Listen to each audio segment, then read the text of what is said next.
What this practice does is it makes you your own personal sky pole. You are the world tree of your miniature universe, of your sphere of influence. Things begin to spin around you. You, however, stop just going with the flow. You become aware and awake. You become sovereign of your own universe. You become the master of your own destiny, of things that happen in your sphere of influence. It's such a powerful fucking practice. Such a powerful fucking practice. They don't teach you this. They want most men to become super feminized ninnies. All right? And if you are a feminine male or even a feminine homosexual male, don't take that as an insult. Be who you are. Be who you are. But keep your natural sexuality, the power that flows you, strong. Keep it the way that you were born. If you've got a dick, you're a guy. Okay? If you don't, and you have a vajayjay, you're a girl. It's pretty easy. I think they went over that in kindergarten. I don't know. Maybe your parent didn't sign the waiver. I'm not really sure what happened in your individual situation. But keep your energy masculine, because this is how you operate in the world. If you wish that you were female, I don't know what to tell you. It's very odd. At this point, it gets strange. Whatever. If you were born with it, however, on the rare occasion that you were born a mosaic hermaphrodite, there's actually, weirdly, I know the transition. And if you can somehow prove that you are, I will personally teach you that transition.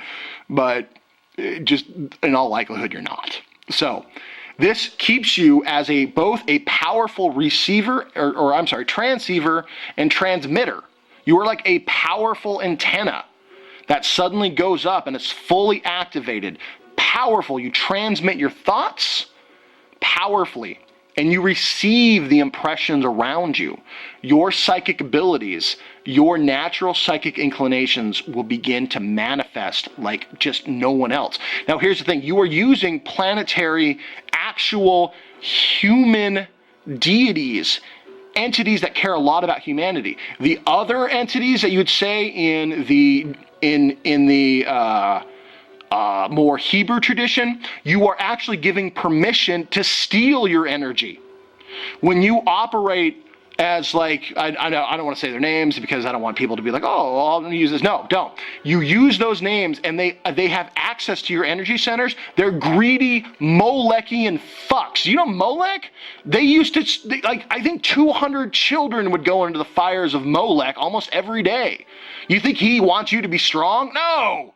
He wants your goddamn energy. So you're like, Molech, and he's like, oh, thanks for opening up your lady parts to me. Yeah, I am gonna guzzle those dry. Thanks, magic. No, you don't want that. You want to work with entities that were at the onset powerfully linked with humanity. And that's what these are. They give you energy. The others take it away. They rape it from you. Steal. They get you in there. You feel protected and safe, and then weird things to happen. Like, I just can't even tell you how many ceremonial magicians will just come up and be like, dude, I don't think I don't think my lesser banishing of the ritual pentagram works anymore. I don't think my middle pillar works anymore. I was like, yeah, well, it doesn't. It doesn't work for you. It works for the entities that it was designed for. Yeah, it works really well for them. It doesn't work for you anymore. So here's the interesting thing. So here's the downward, okay? The downward flow. People are like, well, you need an upward flow to keep balanced. Well, you're right. So let me draw it out. Maybe, yeah. So this requires the other spheres. So, we have Saturn, we have Neptune,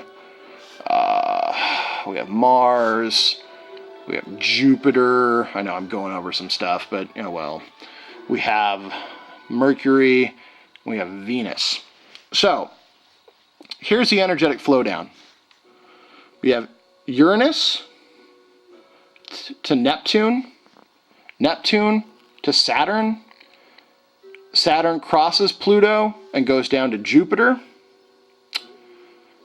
Jupiter flows across the chest to Mars.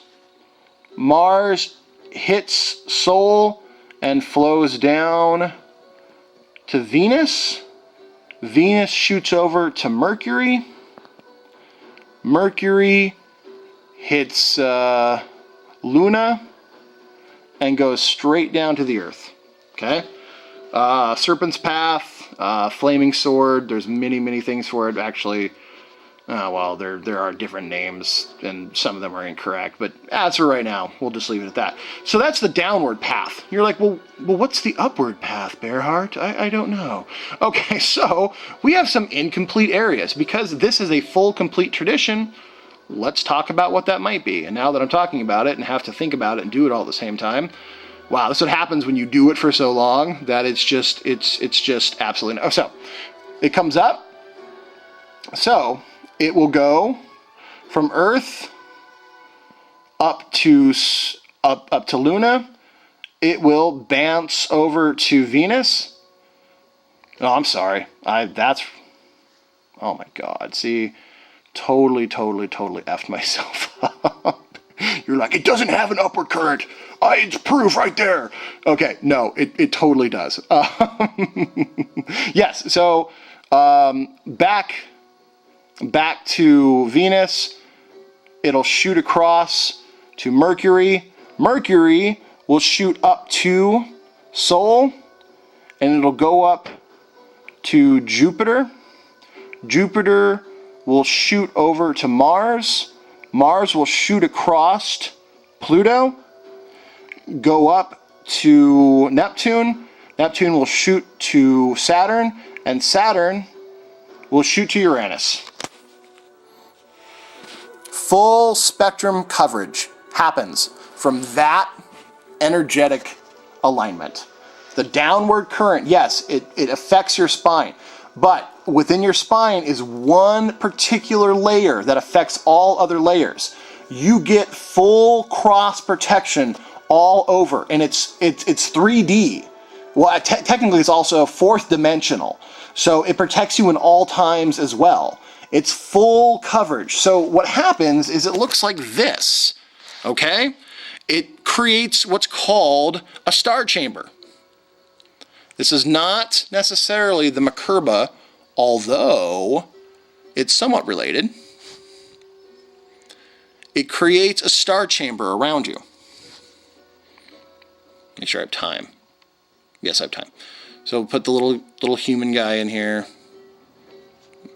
That's a really horrible stick figure, but oh well. Okay? It puts you in this kind of diamond-y shape. I know there's an actual word for it with this shape. Feel free to message me and tell me what it is and call me stupid for not knowing it. It puts you in this kind of shape. Now what happens is it puts you in a star chamber. So you have a pentagram this way. And then you have a pentagram this way.